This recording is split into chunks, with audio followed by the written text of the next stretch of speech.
So, Graham, what do coaches learn from the spring game, especially with your guys? I mean, some of them haven't played in front of crowds of significance, and not that they'll be packed, but I think that's the thing that you're trying to see the most is how they perform with people in the seats, and that's a different feeling. And like you said, for some of the guys, it's something they don't have much experience in, and so I think that you can get a lot out of that. Obviously, from a schematic standpoint, a lot of times we haven't really talked about it, but you go in and a lot of times you're really vanilla and do some things that isn't necessarily everything you have. So it's from that standpoint, hopefully they can execute. You want them to be able to execute because it's probably going to be pretty basic. But you want to see, I kind of think the way their composure and the way they perform with people in the seats, and so I'm looking forward to that. Should be fun, and like I said, it'll be good to see how they play. Along this question about learning, what have you learned about the guys that you're coaching right now? 14 practices in. Yeah, it's Fred at 14, and I do think we've grown, and as a unit we've grown a lot. Obviously, in the quarterback room, we're continuing to grow every day, I think, and I think that we've shown flashes of being really good, and we've shown flashes of where we got to get better, and as a unit and as a position, and so. And that was kind of my message to him, even after practice today, is just hey, we got to be consistently good, consistently do our job, you know what I mean? Because, like I said, we can do some really special things at time, and then we can do some things where you're just like, what did you just see there, and some of that's just experience, and like I said, I think that, like I've said since I've been here, that you can't replace experience, and you can spend a lot of time with them in a meeting room and sit down with them and show them a lot of things, but until you're out there on the field and see it, like it's sometimes it takes reps on the field, actually living it to to learn or really grasp something. And so every day I think they're seeing more. Obviously, as more stuff goes in from the defense side of the ball, I think they're doing some good things. So they've seen a lot from the defense has shown quite a few things to them, and so the more they see, the better, in my opinion. Because hopefully they get used to saying, well, this is an unusual look, or maybe this is something I haven't seen, but still not be able to panic and still execute, and I think that's important. So, but that's the key is we've shown flashes of being really good, and we've shown flashes of just head scratching too, and so if we can consistently play at a high level and do our job and play at the level that they're at when things are going good, then we have a chance to be really special. Have you got the entire package in, and are you working on twists yet, or is that in the fall? We'll throw a few wrinkles in, you know what I mean? But we're trying to really get to where we can execute the base, and execute that at a really high level.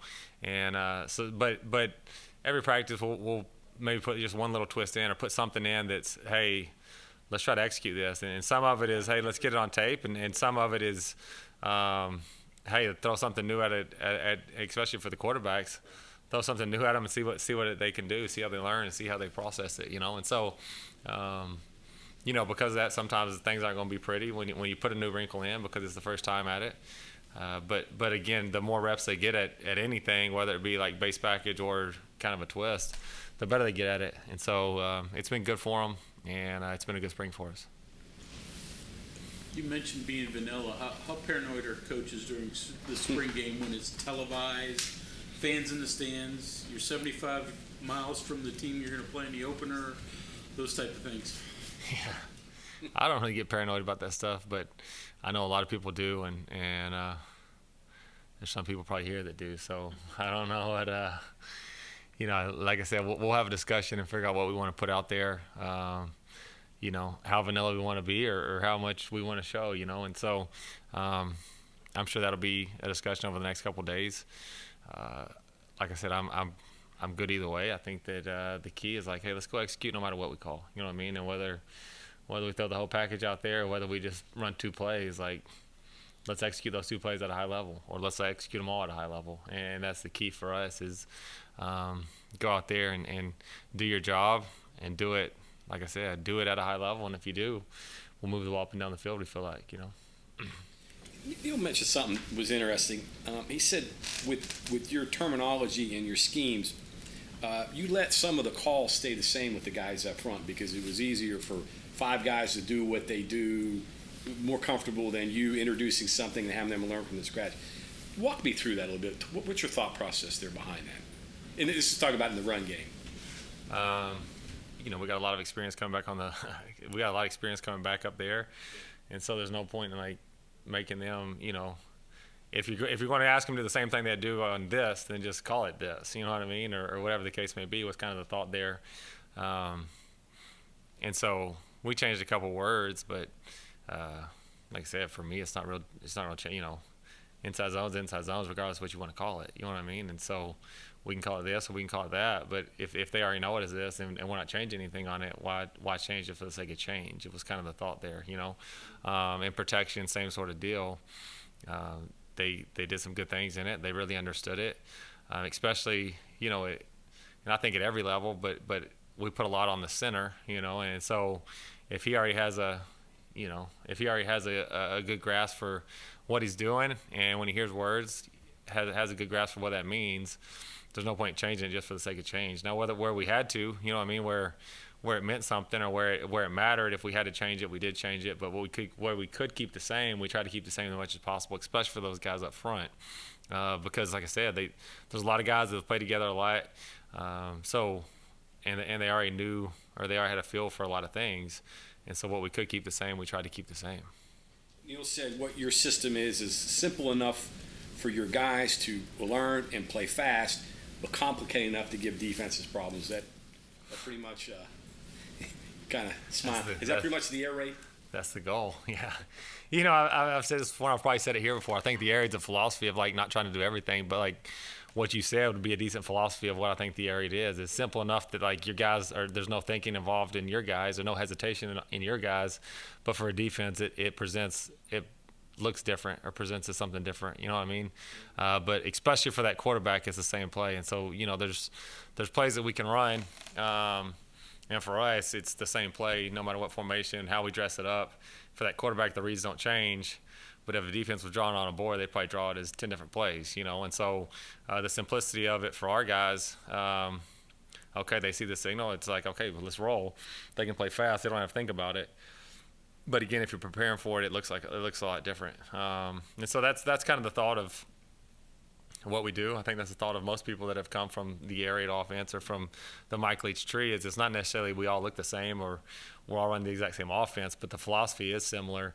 And I think that's why a lot of people that have come from him have had success. Whether it be, because you can look at Dana now or when he was here at Oklahoma State or Lincoln or Cliff. Sonny Dykes was with Leach for a while, myself, and then Coach Leach still today. Like, if you put the tape on, you're like, that's not the same offense. You know what I mean? Like, no one's going to say those same offense. You might see some similar concepts every so often, but you would never say, like, that's the same offense on any of those, But at the same time, I think that if you talk to each one of those people and you say, well, what's the air raid mean or what have you taken from Coach Leach? I think it would just be the philosophy of like, hey, you better have an identity. You can't try to do everything. There's a lot of great football plays out there, and that's why I tell our guys all the time. It's not like we have some magic scheme. We're just going to try to figure out what we can be good at and be really, really good at it, and not try to do everything. Last thing here, where does freedom play into the individual rules that you have? I mean, it seems like this offense, you do have some freedom to be able to read defenses. There is some of that built in, right? Oh, yeah. And the further along you go, I think the more freedom you can give them because they have a better grasp of what's going on. And I think that, like from the receiver standpoint, for instance, like you got to understand where you need to be and when you need to be there. And that's the thing is if you give them too much freedom sometimes, and coaching receivers for Coach Leach is where I really, kind of saw this and learned some of this or the receivers say, well, I'm wide open. And I'm like, well, I've stood where that quarterback stood right there, and he's not over there yet. So you can be open all you want, but unless you get open at this time, you're not going to get the football. You know what I mean? And so that's what I mean. Like the longer you're in the system and the better feel they get for that, I think the more freedom you can give them. And it's like, well, Coach, I was open. Well, his eyes were over there still, so it doesn't matter, So that's the key is kind of getting a grasp of where do I need to be and when do I need to be there, and then kind of give them some freedom to do that and understand, also getting that quarterback and those receivers on the same page as far as like, hey, if this is kind of the picture, he's going to find this grass. You know what I mean? And there's a lot that goes into that. Obviously, that sounds pretty simple, and I think at some point it gets pretty simple. But it, that's why I think you have to get a ton of reps on it, because regardless of a defense, there's usually going to be a similar picture at some point where people are, and you can work off of it and find ways to attack it. And if the quarterback and that receiver can get on the same page, you can be really efficient doing it. And so that's the key, is get a lot of reps at it and get them used to it, and get the receiver and the quarterback seeing it and understanding it the same way.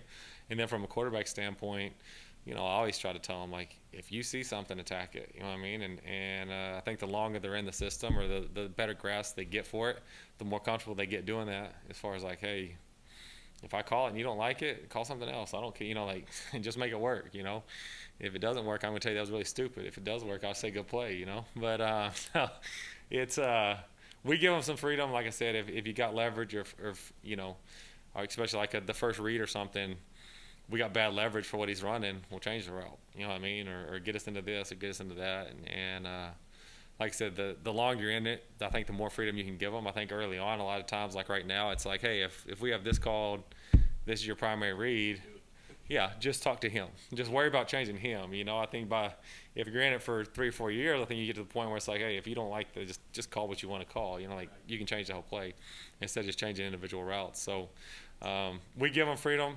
I think that, again, the longer you're in it, the more freedom you kind of see in it. But like I said, we're getting there, and our guys are doing a good job, or the quarterbacks, I think, are doing a good job of seeing right now, like, the individual stuff that we need them to see, as far as like, well, I got leverage there, I'm just going to attack that. I don't have to change everything, but I can change that and go get it and still keep the integrity of the play. So they're doing a good job of that. And like I said, we actually threw a touchdown today because Nico saw good leverage, attacked it, and threw a touchdown on it, which was a really good play by him today. Graham, all the stuff that you make sound very simple through your experience, I wonder, like, do you look for stuff that's familiar, that's worked at different spots, and then is that maybe counterproductive to trying to figure out what may work best for who you have? It's always different, I'm guessing. But for sure. If it's so small a package that it may just plug and play pretty well too. Yeah. No, you're fine. But if we, like, I think that what you said is right on. Like, you got to figure out what works with your group at that time. You know what I'm saying? And if you look at my 3 years at USC, we looked very different at times, because what gave us the best chance to win, we felt like, was different with the group of guys we had. I think that first year when I was out there, we were super deep at receiver, and we played a ton of 10 personnel and spread it out and threw it, all over the place, and did some really good things. And then by year 3, because of, a bunch of different factors, but that receiver room was really, really thin. And so we played in almost exclusively 11, and then some 12 personnel even, like extended series in 12, because that's what our personnel dictated, and that's what gave us the best chance to win football games at the time. You know what I mean? That's what we felt like. So I do think, there's stuff that we believe in, there's stuff that we can run, there's stuff that, like, hey, that we should be really, really good at this.